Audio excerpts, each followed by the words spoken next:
皆さんこんにちは、角川のりこうです。今日はですね、綺麗なユリが1本手に入ったので、この子を使ってちょっとしたお花一作いけていければと思います。それでは早速本日の花材がこちら。はい、ということで今日はたった2種類ですし、このチャンネルでは何度か登場している花材なので、サクッとご紹介していければなと思うんですけど、まずこちらが雲龍柳ですね。うねうねと動きのある面白い特徴をした柳になりまして、この動きが雲の中を飛ぶ龍に見えることから雲龍柳と付けられたそうです。柳系はすごい強い植物でして、水につけてるだけで下どんどん根が生えてきて、上の方も葉っぱがついてくるので、この子も実は 2,3 ヶ月教室に置いてあった柳になるんですけど、見事に柔らかい生えたての葉っぱがたくさんついていますね。せっかくなので今日はこの葉っぱも活かして爽やかなお花いけていければと思ってるんですけど、で、下の根が生えてる部分、さっき切っちゃったんですけど、一回皆さんに見せましょうか。さっき落とした下の部分はこんな感じ。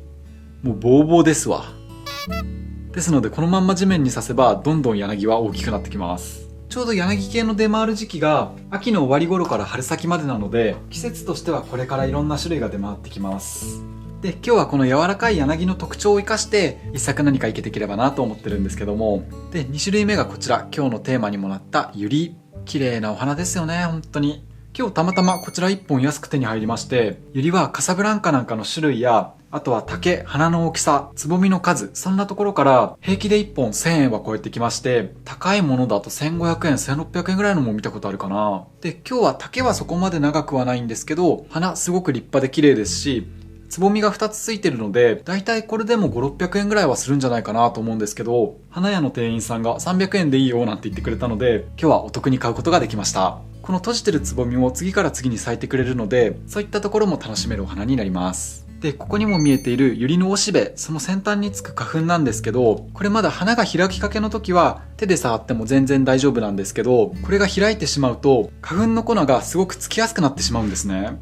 虫のお腹とかについてちゃんと受粉できるように大切なことではあるんですけど、ここにもちょっとついちゃってますね。こうやって綺麗な花びらとか、あと服とか手とか、そういったところにつくと洗ってもなかなか取れないので、ユリはこんな感じで生ける前に先端部分を落とすのが良いかと思います。なので私はこうやってちょっと半開きのものに関しては、もう事前に手でつまんでこうやって取っちゃいますね。開く前に取ってしまうと。なのでこっちの部分も全部取ったんですけど、これ皆さんにお見せしたいなと思って1個残していまして、ちょっと面白いんですよ、このユリ。結構珍しいんじゃないかな。このおしべの部分とユリの花びらが一体化してるんです。この花粉の部分取ろうと思っても取りづらいなと思ったら花びらとこうくっついてるという。なのでこれ花粉と一緒に花びらももう取っちゃおうかなと。こっちの方が見やすいんじゃないかな。こんな感じ。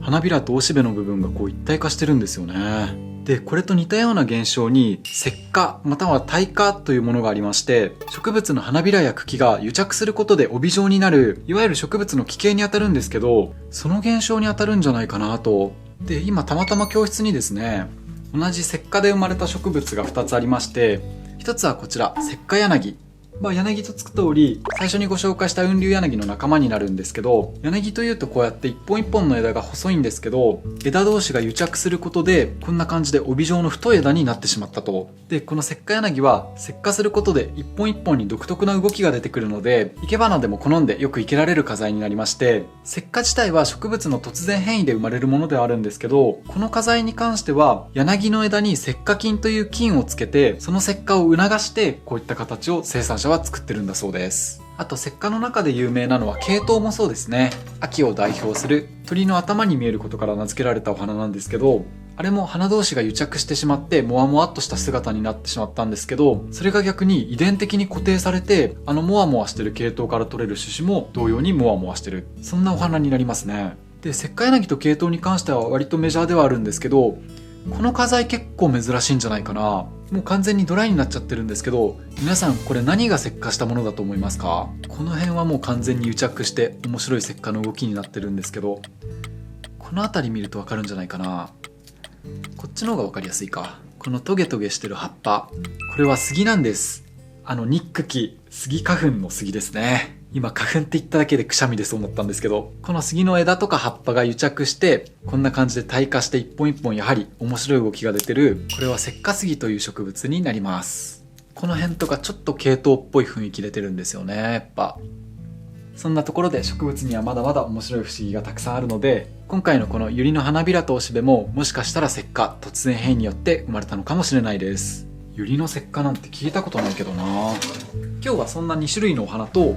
器がこちらガラスの鉢を使っていこうかな。これでユリを生かしたちょっとしたおしゃれなお花を生けていきたいと思います。で、せっかくなので、もしユリ一輪だけで飾る場合のちょっとしたポイントなんかもお伝えできればなと思うんですけど、こういったお花を一輪で飾る場合、口の広い器の場合、一輪をスッと刺した時に、まずこんな感じで口が広いので倒れかかってしまうというのと、あとはどうしても口元がスカスカしてきてしまうと。ですのでこういった口のすぼまった器の方がおすすめですね。これは確かイタリアのワインかウイスキーのボトルだったと思うんですけど、こういったお酒の瓶でもお花はおしゃれに飾れるんです。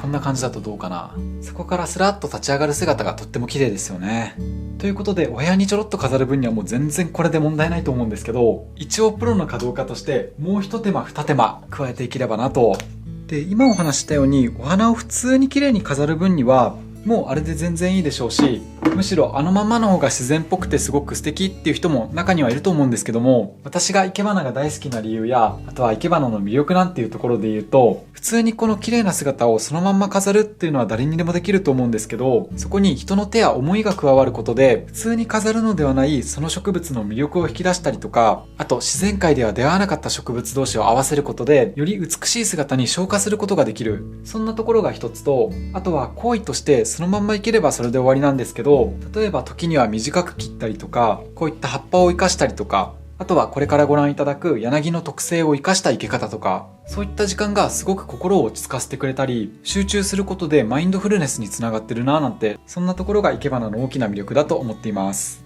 まあその分自然に咲いている状態や、こうやってただ刺すだけではない、より美しくとか面白く見せるための責任というのは伴ってくるのかなとは思うんですけど、で、さっきの花瓶だとそのまんまスッと刺せば、口が狭いためすっきりと縦に生けることができて倒れてこなかったと思うんですけど、今日生けるこちらの器ですと口がかなり広いため、このまま手を離すと倒れてきてしまいますよね。で、剣山使って刺せば立ってくれるんですけど、ガラスの器なのであまり剣山は見せたくないというところで、今日はこちら雲龍柳を使ったテクニックご紹介できればと思います。こうやってね、このチャンネルではいろんなテクニックをご紹介していまして、それが今お話した皆さんにとって植物と触れ合うきっかけとか、植物をねより理解する手助けになってくれていたら嬉しいななんて思いながら配信してるんですけども、ですのでまだチャンネル登録お済みでない方はこの機会にぜひポチッとよろしくお願いいたします。で、最初にお伝えしたように柳系というのはしなる性質があるので、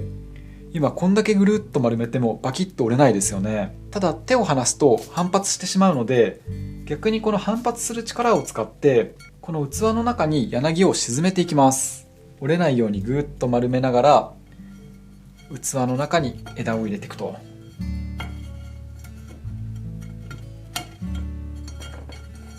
で、ここまで入ればもうこっちのものですね。これでもう完全に反発してるので、器の中から柳は出てこないと。で、この柳の枝全部器の中に入れてしまってもいいんですけど、ちょっとご覧いただくと、こんな感じで全部入れてしまうと、ちょっと窮屈というか、器の中に押し込めたという印象になってしまうので、生け花らしい空間を意識するのであれば、少し器から動きの出るようなものがあったりとか、あと雲龍柳まだあるので、こういったものを少し足して動きを出してあげる。この枝の持つアットランダムな動きがまた生け花らしい自然を生かした表現になるので、こうやって枝に動きを出しつつベースを作ってあげて、さらに今枝が戻ろうとする力で反発しているので器にグッと固定されていまして、その力を利用してこの枝の部分に花を刺すことで、こんな感じでですね、花をスラーッと縦に生けることができると。まあこれはこれでおしゃれなのでこのまま飾ってもいいとは思うんですけど、これを作品として見た場合、普段生徒たちにもこんな話をするんですけど、今下の部分、器と雲龍に関しては一体感が出てると思うんですけど、そこからユリというのが唐突に一本縦にグッと出てるので、ちょっと全体の統一感には欠けてしまっていると。じゃあどうするかというと、今下の部分、これは統一感があるので、この下の部分に関わるような感じで花を生けていくと、器と花材同士がより合ってくるんじゃないかな。今日はそんな感じで生けていきたいと思います。よし、そしたらもうほぼほぼこれで完成なんですけど、まだこちら雲龍柳残ってるので、もう少し動きをつけたりとか、あと器との関わりというところで、下にもね、こういう関わる線が出てくると、より器との一体感出てくるかなというところで、1本生けていきたいと思います。まずは折れないようにしっかりと溜めていく。で、しっかりと癖がついたらこれを生けていくと。で、こっち側のフィニッシュは器の下とかに挟み込むと、今ご覧いただいたように器の下にも関わりができてくるので、この器自体の重さで固定してしまう。こんな感じ。これでさらにうねうねっとした躍動感出たんじゃないかな。そしたら最後にこちら、ユリを生けていく。で、これはつぼみと花の関係が今ちょうどいい高さとか間合いでついてるので、あまりくっついたりとか高さに変化がない場合は1輪ぐらい落として花とつぼみ別にしてあげると改めてバランスよくいけれると思うんですけど、これはうまいことここで切れば3輪ついたまんま1本でいけるそうですね。苦労しないで綺麗にいけれればそれに越したことはないんでね。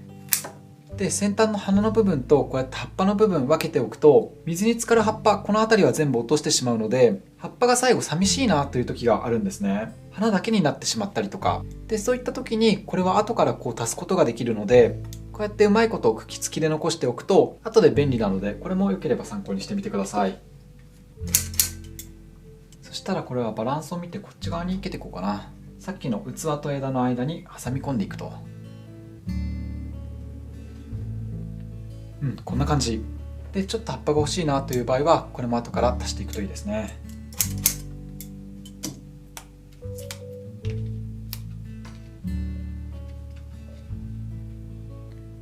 こんな感じかな。あとはこういったお花というのは角度を変えていくとまたちょっと見え方が違ってくるので、この後ね、どこが正面がいいかなというところで探っていければと思います。ということで、これで綺麗なユリ1本を使ったちょっとしたお花が出来上がりました。はい、いかがだったでしょうか。本日の動画が面白かった、ためになったという方はチャンネル登録や高評価をポチッとよろしくお願いいたします。それではまた次回、バイバイ。